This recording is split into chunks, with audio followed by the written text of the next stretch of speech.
Okay, so I had to get my cable service uplinked to my router, that thing.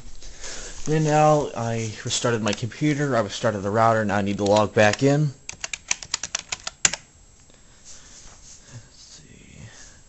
Now I'm going to drink my Coke.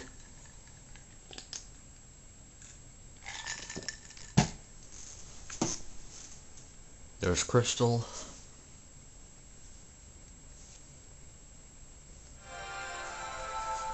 I love the freaking Windows Vista Beta sounds. Here, I'll pause it one more time. This might be the last time I pause this thing.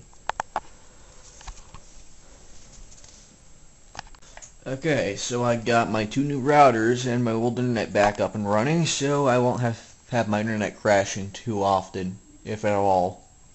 It turns out I didn't need this disk at all. It's just a driver.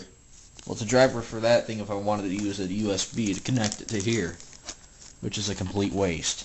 Okay, see ya!